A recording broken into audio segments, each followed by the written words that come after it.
It's the Friday Feels, and we're back with your first sip of the weekend.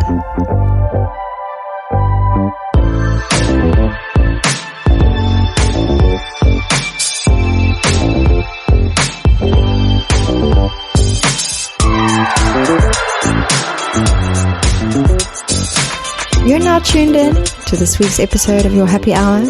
I'm your host, Nicole Karmine, and it's amazing to have you here, joining me this week as we uncover the truths about being a human and a working professional. What are you up to this Friday? Well, whatever it is, this moment is just for you. Welcome back to another episode of Your Happy Hour with Friday Feels, and we are still on the theme of contracting with kindness. This is week 3 of the theme, and after 2 attempts of trying to get a guest on for this week, it seems that the universe is nudging me to have a bit of a solo take on this theme. And it really got me thinking about, why did I pick this topic in the first place? Well, when we did the pre-planning for this season, I think that a hot topic for me was energy exchanges. And at the time, I was living in the Ardèche, doing a workaway and looking after a wonderful woman, Paula's dogs, for 6 months in the middle of nowhere in the southwest of France.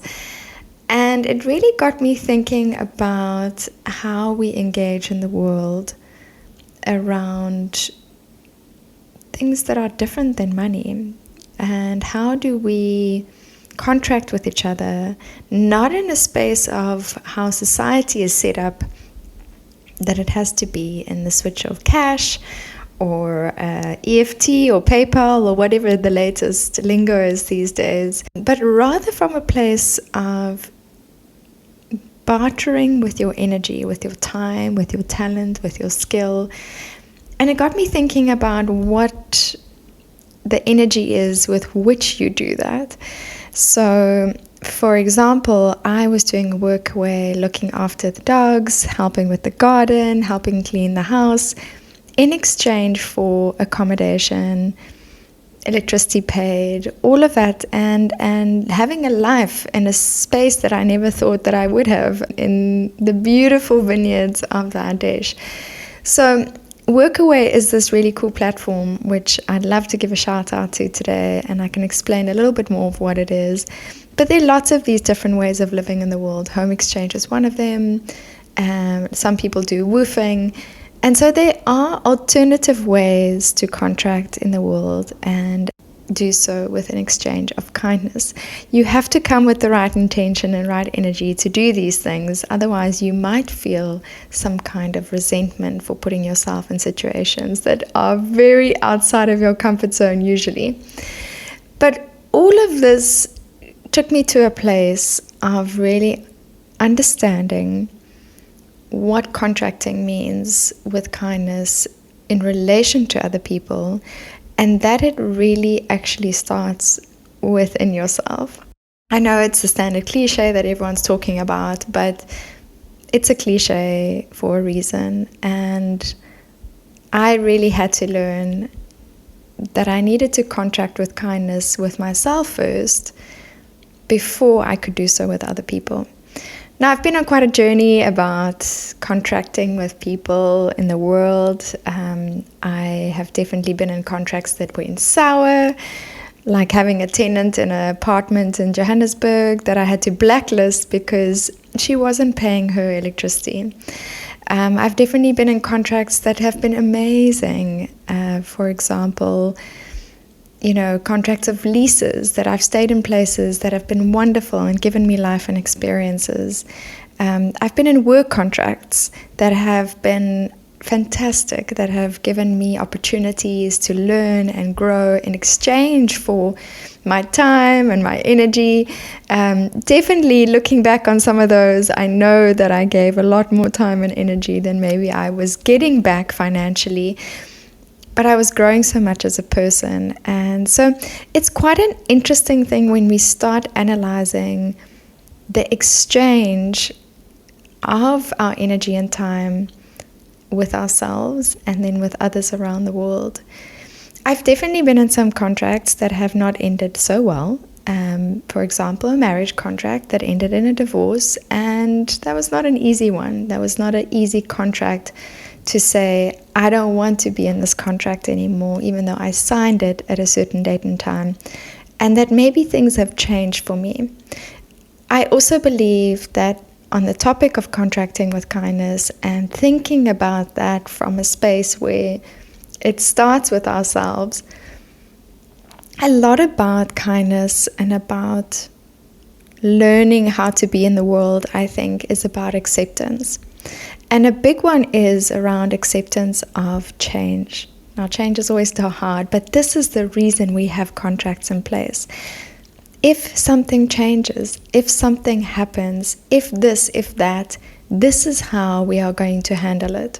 The interesting thing is that the moment that you are in that situation, the if has happened, the when has happened, you are already a different person from the time that you've signed that contract.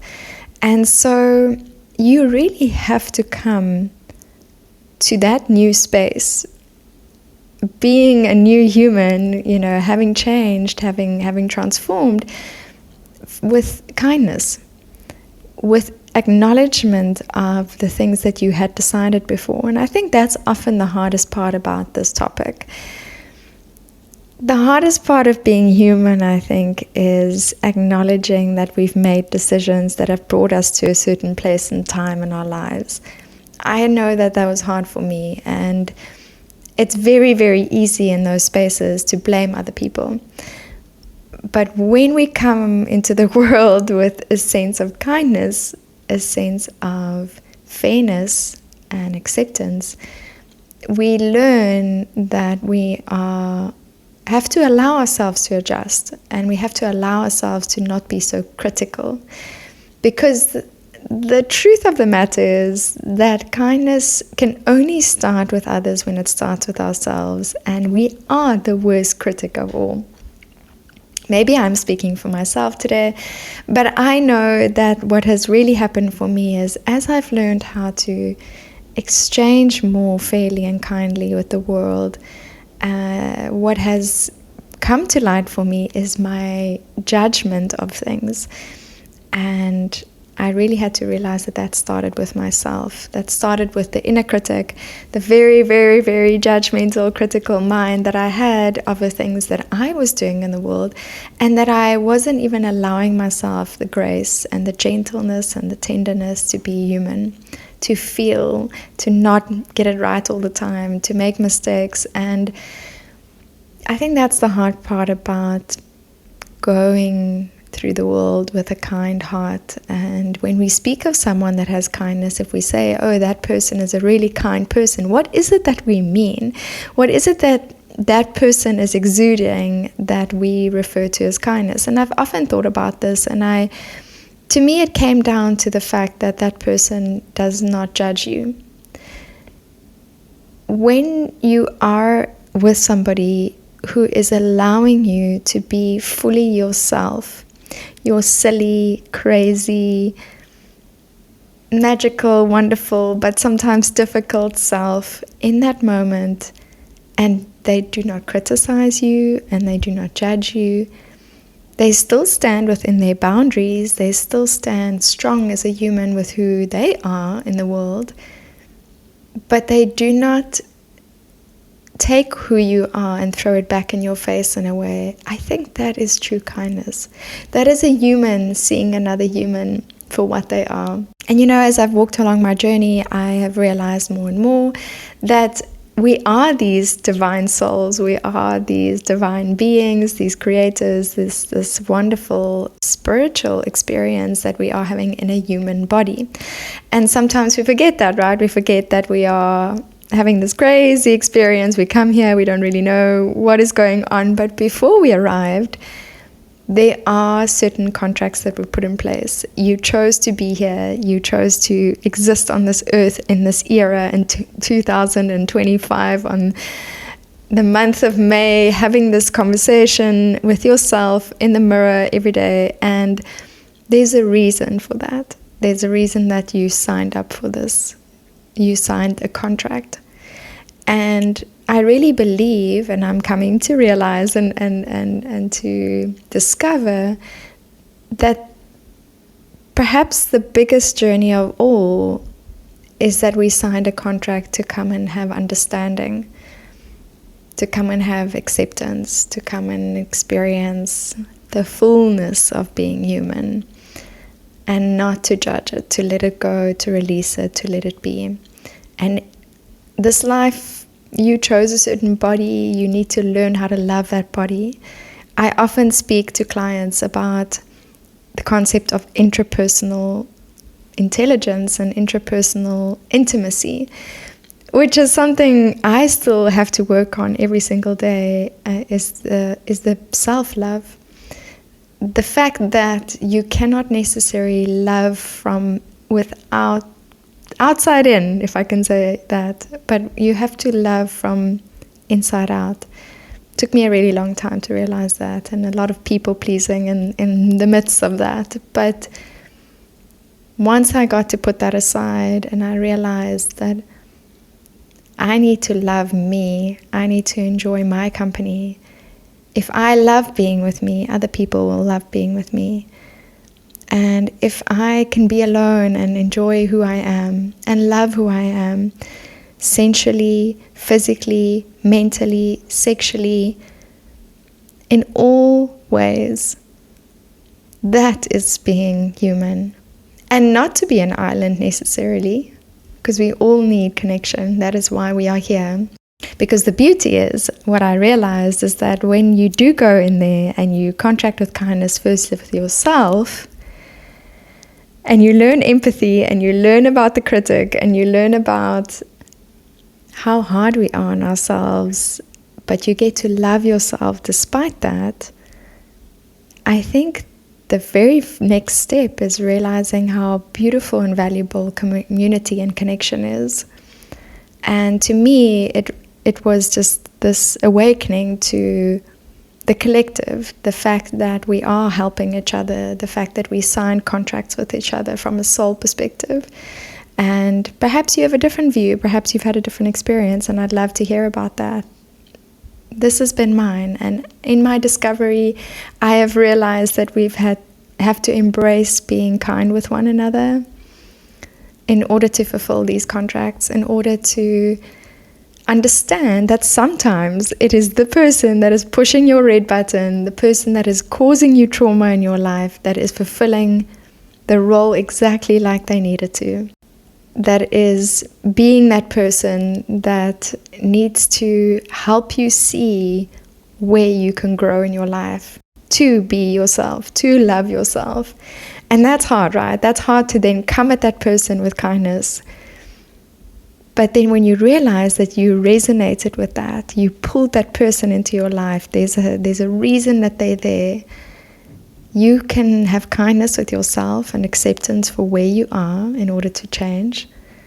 And you can have kindness for where they're coming from, in the fact that they're also helping you and helping themselves grow. So I think it's a really difficult topic. And, we throw around this theme, contracting with kindness, with such ease, but it's really quite a deep theme and a very cool theme to be almost ending off this season. We've got one more theme left in the Mirrors of the World next month in June, and I think that's a really nice way to segment out of this theme, because they work together so well. They really walk hand in hand. And so I wonder what you're feeling when you're listening to this. How are you contracting with yourself first and foremost in the world?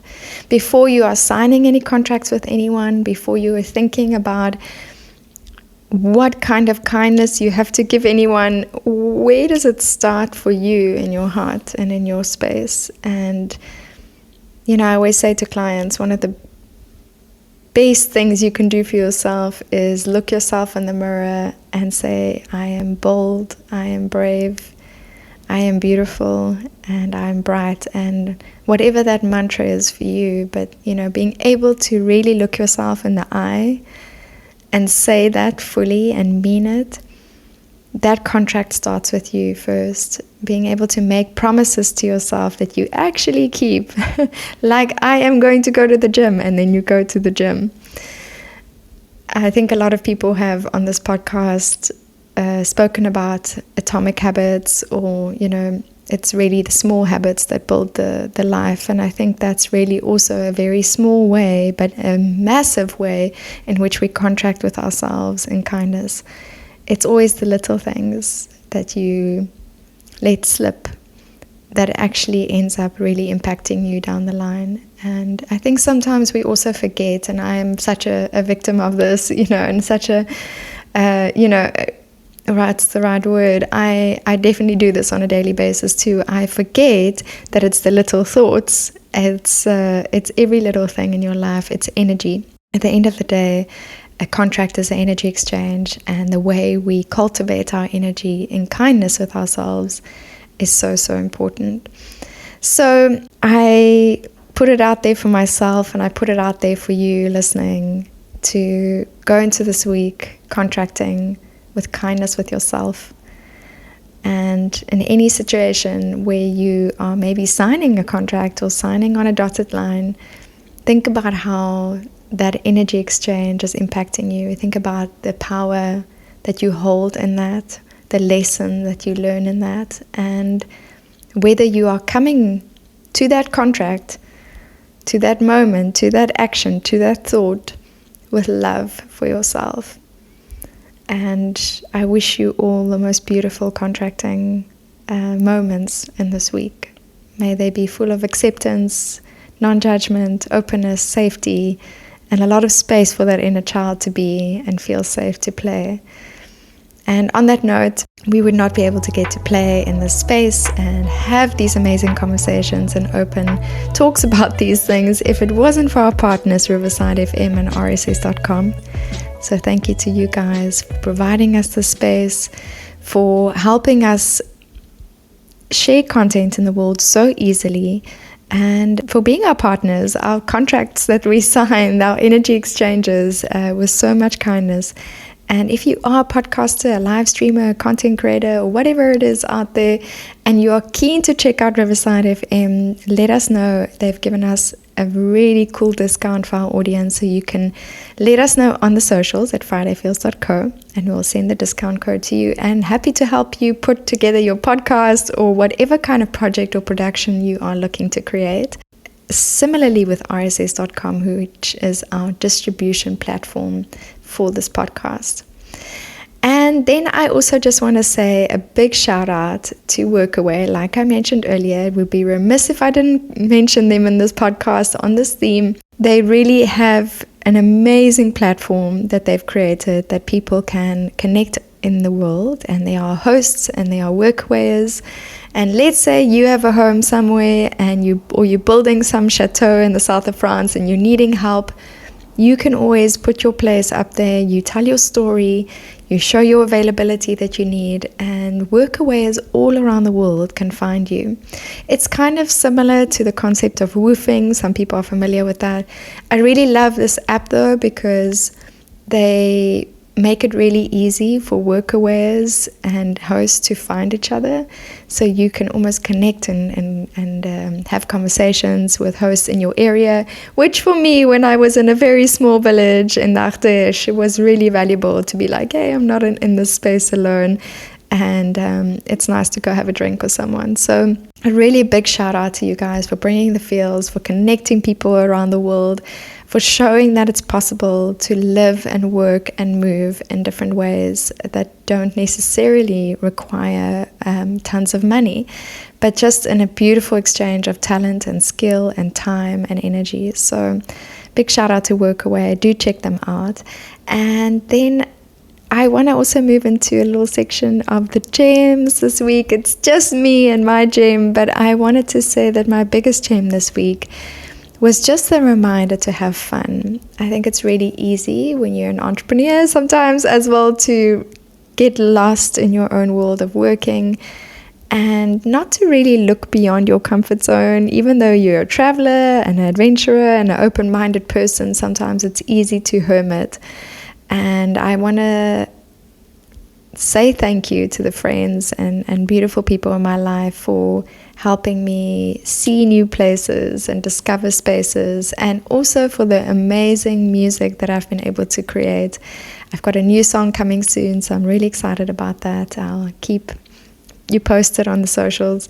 And I have the privilege of performing this Thursday with an awesome musician who I met. And again, being able to contract with kindness with people in this way, as artists and between artists and audience, it's just a beautiful experience. So my jam is really just have fun. I hope you're having an amazing time out there, whatever you get up to, and fantastic feels for this week, and a happy, happy, happy Friday.